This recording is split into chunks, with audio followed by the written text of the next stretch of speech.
사랑하는 성도 여러분, 여기 있는 우리는 도움을 받고 살아가는 존재입니다. 먼저 우리가 태어나 아기일 때 우리는 아무것도 스스로 할 수가 없지요. 아기 사진 보여드리겠습니다. 네, 아는 지인의 사진입니다. 먹고 자는 것도 혼자 힘으로 할 수 없습니다. 아이가 할 수 있는 것은 거의 없다고 보면 될 것 같습니다. 이때 부모님의 제한 없는 헌신적인 사랑을 받고 아이는 성장하게 됩니다. 어린 자녀를 키우는 것 쉽지 않습니다. 저희 4명의 어린 자녀를 아내가 직장 생활하지 않고 전담해서 키우고 있는데요. 매일 하는 일이 세탁기 2번 돌리고 건조기 2번 돌리고 또 집안 청소하고 아이들 식사로 하루가 다 갑니다. 또 행여 아이가 감기라도 걸리면 병원에 데리고 갔다 오고요. 또 다른 아이에게 감기 옮기지 않도록 하기 위해서 정말 조심하고 있습니다. 이제 곧 4명이 다 방학을 하게 되는데요. 아마 저희 부부의 목소리는 좀 더 커지고 저희는 좀 더 바쁘게 생활할 것 같습니다. 여러분, 아이들이 자라서 청년이 되면 이제 배우자를 만나고 돕는 배필을 만나 서로 사랑하며 돕고 살게 됩니다. 직장에서도 일터에서도 함께 돕는 사람들이 있지요. 우리가 사용하는 이런 가전제품들도 물론 우리가 돈을 주고 사지만 누군가 수고해서 만든 것입니다. 서비스를 제공하는 사람들이 있습니다. 사람들의 도움으로 우리가 이것을 이용하면서 생활하고 있습니다. 또 몸이 아프면 어떻죠? 질병에 걸리면 입원을 하고 치료를 받고 또 다른 사람들에게 도움을 받게 됩니다. 또 마지막으로 우리가 이 세상 삶을 마치고 하나님께 돌아갈 때도 누군가의 도움으로 장례를 치르게 됩니다. 물론 우리도 다른 사람들에게 많은 도움을 주면서 살아가고 있지만 우리는 누군가의 도움 없이는 살아갈 수 없는 존재입니다. 사랑하는 성도님, 지금까지 살아오시면서 나는 누군가에게 가장 큰 도움을 받고 살았다고 생각이 되십니까?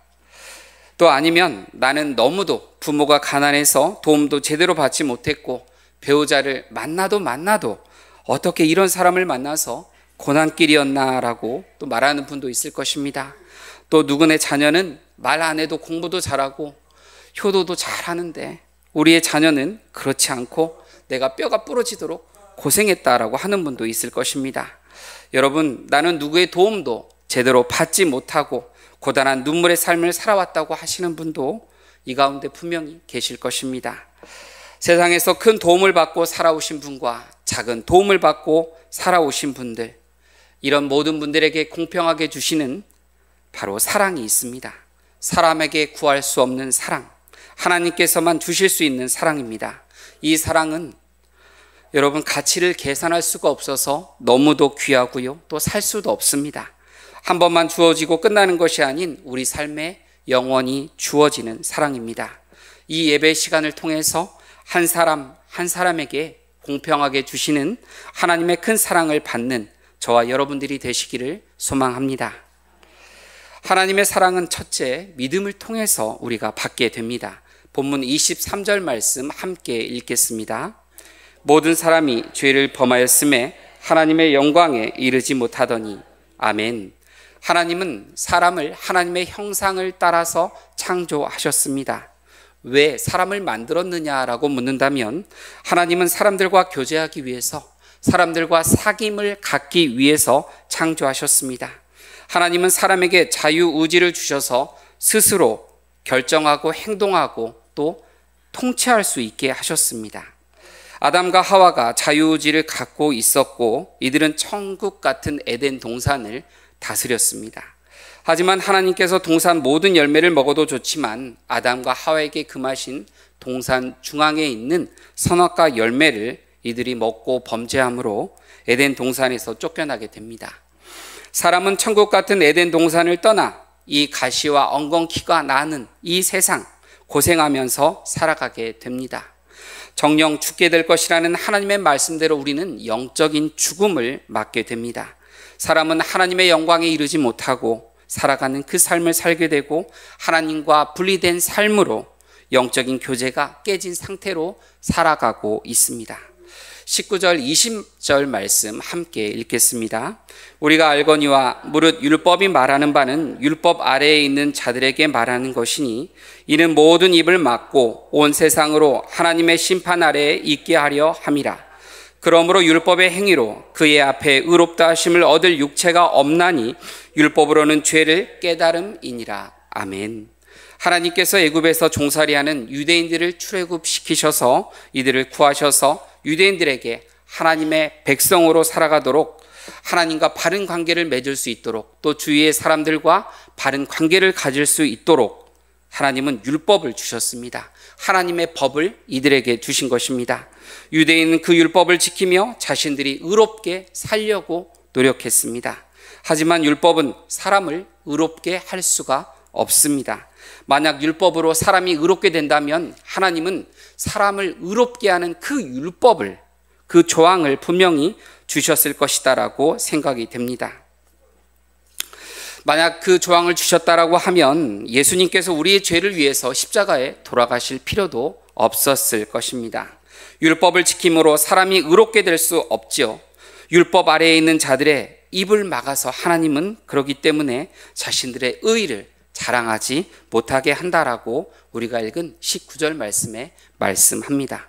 여러분, 우리가 율법을 잘 지켰다고 할지라도 우리가 하나님의 그 기준에 맞는 율법을 지킬 수 있을까요? 그렇지 않습니다. 우리는 율법을 통해서 우리의 죄를 깨닫게 될 뿐입니다. 바리새인들은 율법을 잘못 이해했습니다. 이들은 자신들의 선한 행위를 강조하였고 자신들이 율법을 해석하고 스스로 의롭다라고 여겼습니다. 다른 사람들은 지키지도 않는데 자신들은 지키고 있는 그 율법들을 강조했습니다. 심지어 그 작은 향료에 그것의 11조까지도 하나님께 드렸다라고 말하고 사람들이 다니는 그 길목에서 자신들은 시간을 지키며 하나님께 기도한다라고 말했습니다. 그러면서 다른 형제들을 비난했죠. 바울은 자신이 유대인이자 바리새인이었고 흠이 없는 자다라고 말하였습니다. 빌립보서 3장 5절에서 6절 말씀 노란색 부분만 함께 읽겠습니다. 율법으로는 바리새인이요. 아멘. 바울은 자신이 율법 학자였습니다. 율법에 능통한 자였고 율법에 관한 탁월한 지식을 가지고 있었습니다. 율법을 해석하면서 자신 본인을 의롭게 여겼습니다. 그런데 살아계신 예수님을 만난 바울이 어떻게 고백하는지 함께 보겠습니다. 빌립보서 3장 7절과 8절 말씀입니다. 그러나 무엇이든지 내게 유익하다는 것을 내가 그리스도를 위하여 다 해로 여길 뿐더러 또한 모든 것을 해로 여김은 내 주 그리스도 예수를 아는 지식이 가장 고상하기 때문이라. 내가 그를 위하여 모든 것을 잃어버리고 배설물로 여김은 그리스도를 얻고. 아멘. 바울은 자신의 그 해박한 율법에 관한 지식도 다 배설물로 여기게 됩니다. 그것은 그리스도를 아는 지식이 가장 고상하기 때문에 자신은 그리스도를 얻기 위해서 자신이 그 자랑하던 율법에 관한 지식 이것마저 버렸다라고 합니다. 예수님은 마태복음 5장에 이렇게 말씀하십니다. 마태복음 5장 20절 말씀 함께 읽겠습니다. 내가 너희에게 이르노니 너희 의가 서기관과 바리새인보다 더 낫지 못하면 결국 천국에 들어가지 못하리라. 아멘. 율법에 있어서 바리새인과 서기관만큼 탁월한 사람은 없을 것입니다. 율법을 지키기 위해 그렇게 노력한 사람도 없을 것입니다. 그런데 예수님은 이들의 율법 해석과 또 이들이 율법을 지키는 그 행동에 문제가 있다라고 말씀하십니다. 사람들이 겉으로 율법을 지켰다고 할지라도 그들의 마음은 여전히 죄를 짓고 있기 때문에 그렇습니다. 마태복음 5장 21절 22절 말씀을 보면요, 함께 읽겠습니다. 옛 사람들에게 말한 바 살인하지 말라, 누구든지 살인하면 심판을 받게 되리라 하였다는 것을 너희가 들었으나 나는 너희에게 이르노니 형제에게 노하는 자마다 심판을 받게 되고 형제에 대하여 나가라 하는 자는 공회에 잡혀가게 되고 미련한 놈이라 하는 자는 지옥불에 들어가게 되리라. 아멘. 27절과 28절 말씀도 함께 읽겠습니다. 또 간음하지 말라 하였다는 것을 너희가 들었으나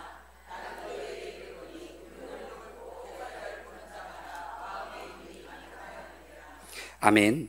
우리가 외적으로 율법을 지켰어도 마음으로 여전히 이것들을 범하고 있다면 하나님 앞에 죄를 짓고 있는 것입니다. 율법은 우리가 스스로 의로워지겠다고 노력하는 것이 헛수고라는 것을 가르쳐 줍니다. 그래서 여러분, 우리 안에 해결책은 없습니다. 그래서 하나님께서 우리를 위해서 한 의를 준비해 두셨다라고 말씀합니다. 22절 1절과 2절 말씀 함께 읽겠습니다. 이제 율법 외에 하나님의 한 의가 나타났으니 율법과 선지자들에게 증거를 받은 것이라.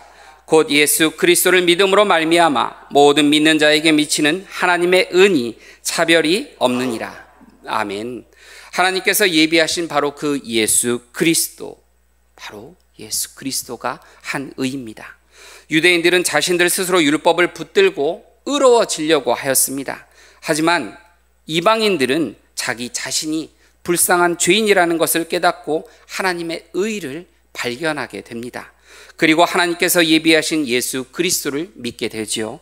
예수 그리스도를 믿음으로 바로 우리는 의롭게 됩니다. 오늘 우리가 의롭게 살아보려고, 죄를 없이 살아보려고 울고 풀고 정말 반성하고 모든 것을 다 해보았지만 다시 죄를 짓고 살아가는 우리의 모습을 보게 됩니다. 이러한 사람들, 나는 도저히 죄의 문제를 해결할 수 없다고 느끼는 사람들이 있다면 여러분, 이 사람들에게는 희망이 있습니다.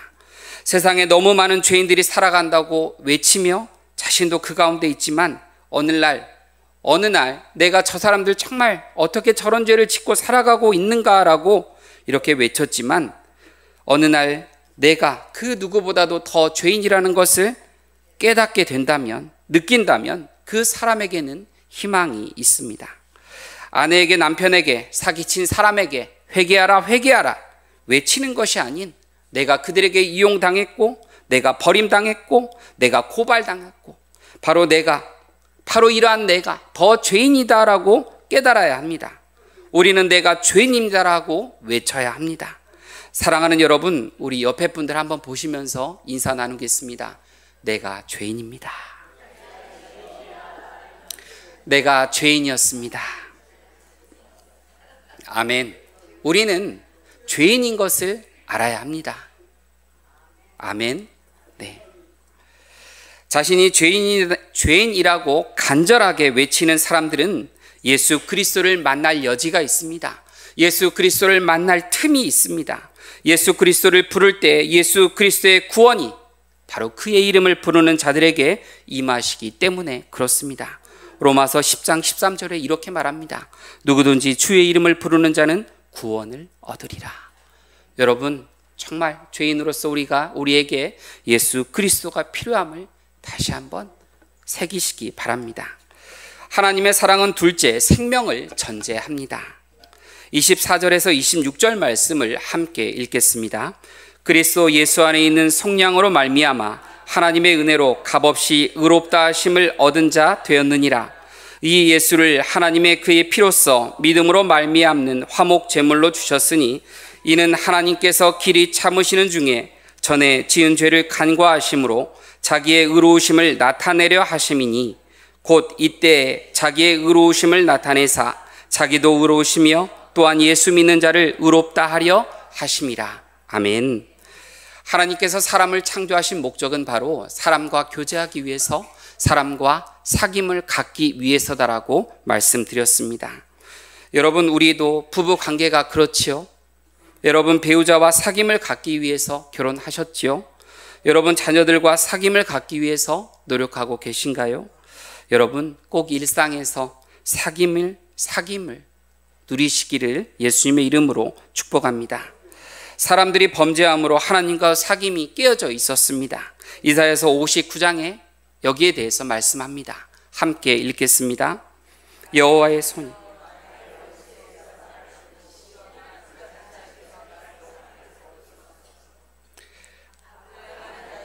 나를 건지시고,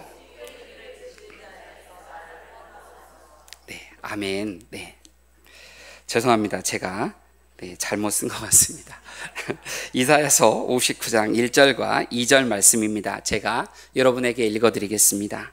여호와의 손이 짧아 구원하지 못하심도 아니요 귀가 둔하여 듣지 못하심도 아니라 오직 너희 죄악이 너희와 너희 하나님 사이를 갈라놓았고 너희 죄가 그의 얼굴을 가리어서 너희에게서 듣지 않으시게 함이니라. 아멘.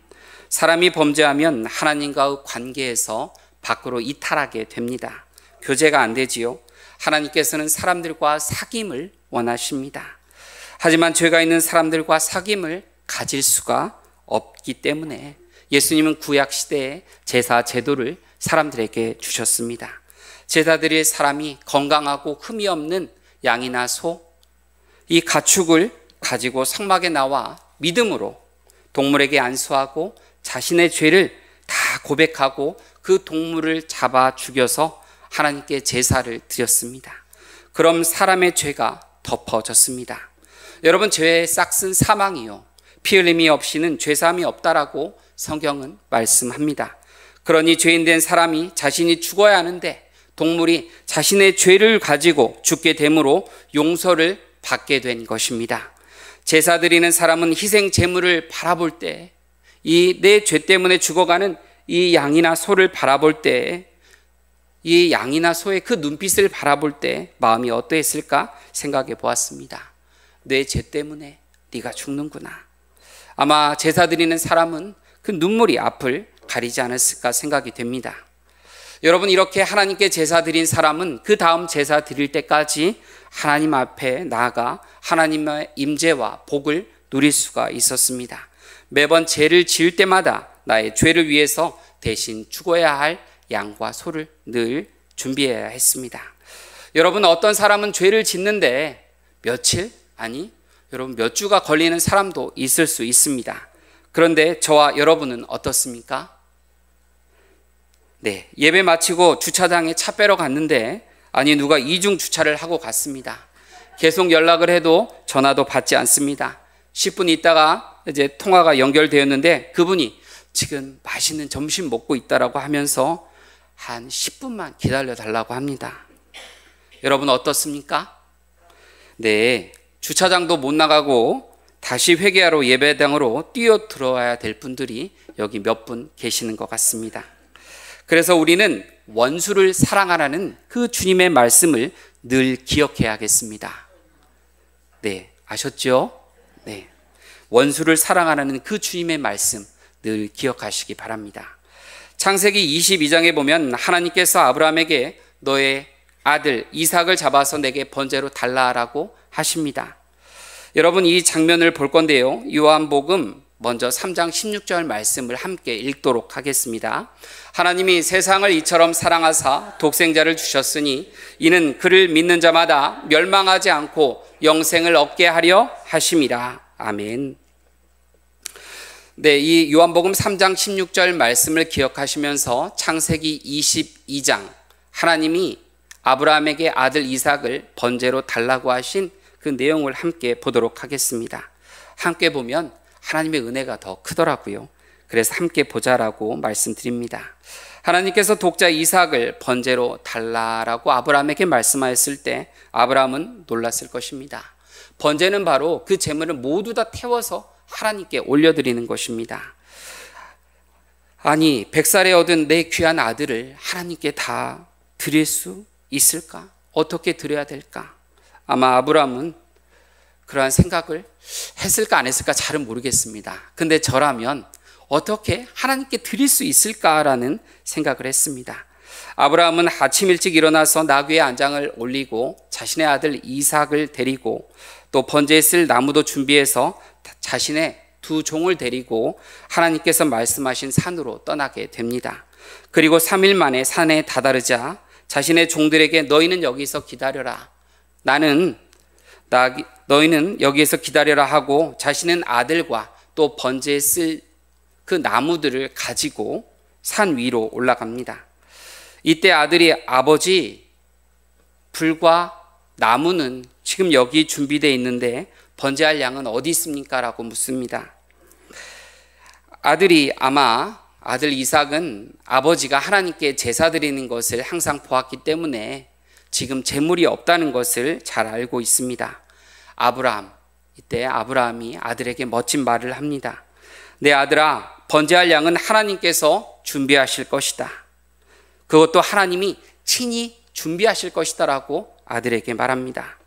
아브라함이 이제 하나님 지시하신 곳에 도착해서 단을 쌓고 나무, 그 가져온 나무를 이렇게 깔고 다 준비했습니다. 제물만 올리고 불만 붙이면 됩니다. 아들 이삭에게 아브라함이 손짓합니다. 아들 이리 와, 이리 와. 아들을 안칩니다. 그리고 아들을 묶습니다. 아들을 결박해서 꼼짝달싹 못하게 합니다. 여러분, 이때 당시 이삭의 나이는 37살, 아버지의 나이는 137세 정도 됩니다. 이삭은 아버지가 자신을 결박하려고 할 때 아버지 왜 이러십니까?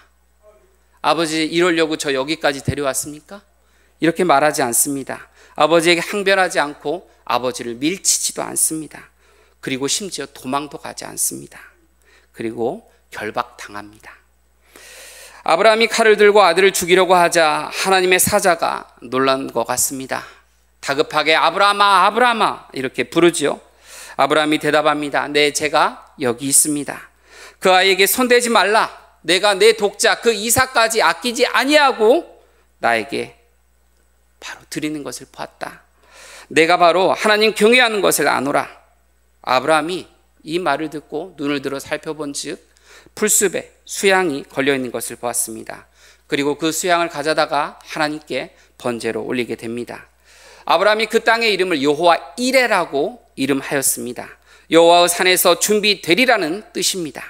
아브라함이 이삭을 번제로 드리려고 한 땅, 그 땅이 바로 모리아 산입니다. 신약에 가면 바로 갈보리 산입니다. 예수님께서 우리의 죄를 위해서 십자가에 죽으신 곳, 바로 그곳입니다. 아브라함은 희생 제물이 여호와 산에서 준비되리라 예언하였는데 그것이 바로 이루어진 것입니다. 예수님은 나의 죄를 담당하기 위해서 갈보리 산 십자가에 매달려 피 흘려 돌아가셨습니다. 나의 죄 때문에 가시책직에 맞으시고 벌거 벗겨져 멸시와 수치를 감당하셨습니다. 예수님께서 십자가에 죽으심으로 우리가 감당해야 할 죄와 죽음, 수치가 해결된 것입니다. 예수님은 친히 희생 제물이 되셔서 하나님의 심판을 내 대신 받으신 것입니다. 이렇게 해서 하나님의 의로우신 심판이 예수 그리스도를 통하여서 성취된 것입니다. 하나님께서 우리를 의롭다고 선언하실 때 바로 하나님의 그 공의로우시고 의로우심이 나타나게 됩니다. 예수 그리스도가 내 자리에서 돌아가셨기 때문에, 바로 나의 죄를 해결하셨기 때문에 하나님은 나를 향해 의롭다, 죄가 없다라고 선언해 주십니다. 예수님께서 나의 죄를 가져가셔서 십자가에 피 흘려 죽으심으로 나는 의롭다고 바로 죄가 없다라고 선언받았습니다. 나의 이전에 지은 모든 죄가 용서함을 받은 것입니다. 우리가 예수 그리스도의 십자가 사역을 믿을 때 우리는 의롭게 되고 예수님께서 우리를 위해 하신 모든 것들, 그것들 바로 알게 됩니다. 예수님이 우리를 속량하셨다고 하는데, 속량은 노예시장에서 노예의 값이 다양하게 매겨져서 노예가 판매되고 있는데요, 이 노예의 몸값을 다 지불하고 노예를 사와서 자유의 몸으로 풀어주는 것을 속량이다라고 합니다. 죄의 종로로 사는 우리를 예수님께서 자신의 생명을 지불하고 우리를 사셔서 자유케 해주신 것입니다. 로마서 8장 1절과 2절 말씀 함께 읽겠습니다. 그러므로 이제 그리스도 예수 안에 있는 자에게는 결코 정죄함이 없나니 이는 그리스도 예수 안에 있는 생명의 성령의 법이 죄와 사망의 법에서 너를 해방하였습니다. 아멘. 하나님께서 의로우신 분이시므로 자신의 그 의로우심을 예수 그리스도를 통하여서 우리에게 나타내셨습니다. 모든 사람들이 하나님의 법을 어겨서 죄와 사망의 법에서 죽음을 선고받았습니다. 감옥에서 갇혀 사망을 기다리고 있는데 바로 하나님께서 예수 그리스도를 통하여서 우리를 무죄라고 석방하신 것입니다. 이것이 바로 기쁜 소식, 복음이죠. 27절에 말씀합니다. 함께 읽겠습니다. 그런즉 자랑할 때가 어디냐? 있을 수가 없느니라. 무슨 법으로냐? 행위로냐? 아니라 오직 믿음의 법으로니라. 아멘. 너희가 예수 그리스도를 믿음으로 의롭다 함을 받았기 때문에 너희가 자랑할 것은 아무것도 없다라고 말씀합니다. 믿음으로 의롭다 하고 죄 없다 함을 받았기 때문에 그렇습니다. 그러니 자랑할 것은 여러분, 우리는 예수 그리스도밖에 없습니다. 내가 주님을 위해 한 것, 여러분 지금까지 주님을 위해 한 것 참 많으실 것입니다. 교회에서 직분을 받고 주님을 섬기고 헌신하고 시간을 투자하고 주님 앞에 눈물을 흘려서 주님의 몸된 교회를 섬긴 것들 참 많으실 것입니다. 여러분, 하지만 우리가 자랑해야 될 것은 바로 예수 그리스도입니다. 주님께서 나를 위해 한 것, 그것을 자랑해야 합니다. 예수님께서 우리 가정을 위해서 한 것, 예수님께서 우리 교회를 위해서 하신 것을 자랑해야 합니다. 그렇게 해서 우리 공동체에 예수 그리스도가 충만케 해야 합니다. 예수님으로 충만한 공동체가 될 때 교회는 질서가 잡히게 될 것입니다. 교회가 회복되기 시작할 것입니다. 교회가 예수의 몸이 되어서 세상에 예수 그리스도를 전하게 될 것입니다. 예수로 충만한 바로 우리 한신교회가 되기를 소망합니다. 여러분, 이제 말씀을 정리하겠습니다. 여러분, 오늘 여러분에게 전한 예수님을 마음으로 믿으실 수 있겠습니까? 예수님께서 나의 죄를 위해서 십자가에 돌아가셨다는 것이 믿어지십니까? 예수님께서 십자가에서 나의 죄를 해결하셨기 때문에 내가 죄의 용서함을 받았다, 내가 의롭다 함을 받았다라고 여러분 믿어지십니까? 여러분, 이것을 입으로 고백할 수 있습니까? 로마서 10장 9절 10절에 이렇게 말씀합니다. 내가 만일 내 입으로 예수를 주로 시인하며 또 하나님께서 그를 죽은 자 가운데서 살리신 것을 내 마음에 믿으면 구원을 받으리라. 사람이 마음으로 믿어 의에 이르고 입으로 시인해서 구원에 이르느니라. 아멘. 이렇게 고백하는 저와 여러분은 예수 그리스도의 생명과 예수 그리스도의 구원이 삶 가운데 임하였음을 믿으시기 바랍니다. 우리의 죄가 주홍처럼 붓더라도 주님께서는 흰눈처럼 깨끗게 하여 주셨습니다. 우리는 죄인임을 구원하시는 그 주님의 끝없는 사랑에 빚진 자라는 것을 기억하시기 바랍니다. 예수님을 통해 주신 하나님의 은혜에 감사하는 삶을 살아가시기 바랍니다. 이제 하나님과 깊은 사귐을 누리는 저와 여러분들이 되시기를 예수 그리스도의 이름으로 축복합니다. 함께 찬양하겠습니다. 그 사랑.